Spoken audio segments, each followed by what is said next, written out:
Hello, I'm Roger Galloway. I'm the Communications Director for Mojave County, and this is our wrap-up show following our April the 3rd, 2023 Board of Supervisors meeting. We're going to do things a little bit differently today because Supervisor Jean Bishop, she's a supervisor for District 4, wants to do some very interesting new things. So I'm going to turn to her right now. Supervisor Bishop. Good morning, everybody. I am Jean Bishop, the District 4 Supervisor. I'm very happy to be here with this wrap-up presentation for after the board meeting.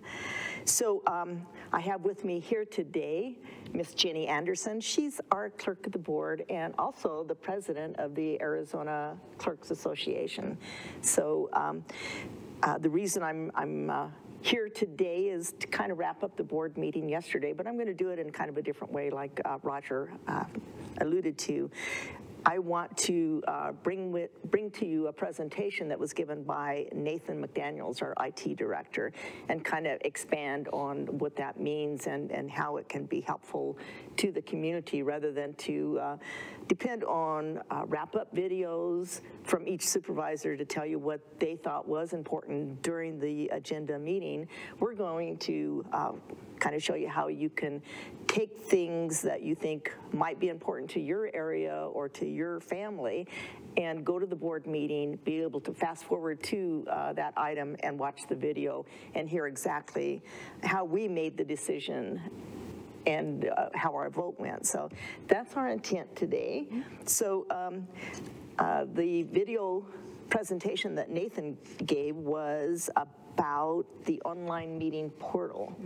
So with the online meeting portal, you can find the agenda that the board uses at the meeting, and you can read through this agenda and click on the item, and it takes you right to the video of that presentation. And the reason that's so important is that if a singular supervisor tells you what happened at the meeting, it may not be exactly the way you might interpret what happened at that meeting. So in law enforcement, with my background, some of the training that they gave us was if you get 5 witnesses to, say, an accident, and you have them do a witness statement and you read those 5 witness statements, they're probably all 5 going to say something similar, but very different. And that's the way it is with the Board of Supervisors. Everybody sees things differently. Their districts are so different and diverse that that's understandable. So with that, Jenny, maybe you can go into explaining how one would go to the county website and find this meeting portal. Sure, I'd be happy to. On our main page of our website, www.mojave.gov, there, about midway down the page, you'll see a tab that says meetings, and when you click on that, it'll bring up a tab for the Board of Supervisors, and if you go into that tab, there's a whole meeting portal that actually extends back to 2013, so you can view meetings all the way back to then. And the intent for us was to put the information out, be transparent, and it allows people not only to view the videos and skip to portions of the video that maybe they're interested in, it also allows them to access the same backup information that is provided to supervisors. So they can see everything that a supervisor can see when they're determining their votes and opinions of the items. That's interesting because some of the items are hundreds of pages long. And a good example of that yesterday, one of the items that we talked about and we voted on was called agenda item number 53, and it was about rezoning of a property in Golden Shores, Topog. And there were, I think, 200 pages of backup information for the supervisors to read through and digest. And of course, we get phone calls and personal emails about these type of controversial items, but as a citizen, they can go click on that agenda item and read all of those letters of opposition that we read. And many of those people came to the board meeting and spoke about it in addition to writing the letters. So if you are interested in that, and many people were, you can go watch the video and you can see how each one of the supervisors voted, or if they didn't vote. You can see that as well.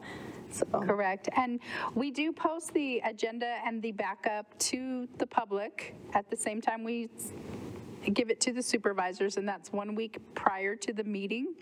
And then any updates that are done are also reposted, and there will be no revisions after the Friday morning prior to a board meeting. Based on open meeting law, we have to have everything posted, no longer than 24 hours in advance of a meeting. So our cutoff time is 9 a.m. So if you're looking at it the weekend before a board meeting, you can be assured that everything we've received is in the backup. Okay, and then Jenny, can you go over a little bit about the chairman of the board, how the chairman is selected and what extra duties the chairman has? Sure. The chairman is selected by the board, so his or her peers vote him to be the chairman for the 1 year period. The chairman runs the meeting, keeps control of the meeting, signs all the documents after the meeting. Ultimately, the chairman doesn't have any extra powers as a supervisor, but they just have a few extra duties. One being signing of documents. For example, we had a tax deed sale. The chairman had to sign all the deeds. When we have items, no matter how many items there are, if they require signatures, they sign them. So there's a few extra things, but supervisors all have the same basic duties and powers. Okay, so the chairmanship is pretty much rotated through the supervisors over the years. So somebody has to run the meeting, and we select a supervisor to do that, and we usually rotate it around. It's not mandatory that we rotate, but typically that's the way it happens. So, yes. So the chairman this year decided that we would start doing wrap-up videos, and that's what we're doing right here is a wrap-up video after the board meeting, and it just kind of highlights what that supervisor thought might be of interest to the constituents out there. But, you know, the agenda items sometimes are 50, 60 items long, so different agenda items are important to different people in different areas. So I think everything on the agenda is important, and that's why I wanted to bring this method of going to the county website or going to the YouTube channel and just watching your local county government at work. Mm-hmm. And so. And if any member of the public has questions on how to access any of this information or where to view the videos, they're always welcome to call the clerk of the board's office, and we can walk you through how to do so. Very good. And Roger, if you could, on this video, put the link on there to the presentation that Nathan McDaniels gave at the board meeting. All right. All right. I want to thank you very much, both of you. Supervisor Jean Bishop, District 4 Supervisor. That's our wrap-up video for the April 3rd, 2023 Board of Supervisors meeting. We'll see you back here the next time. Thank you.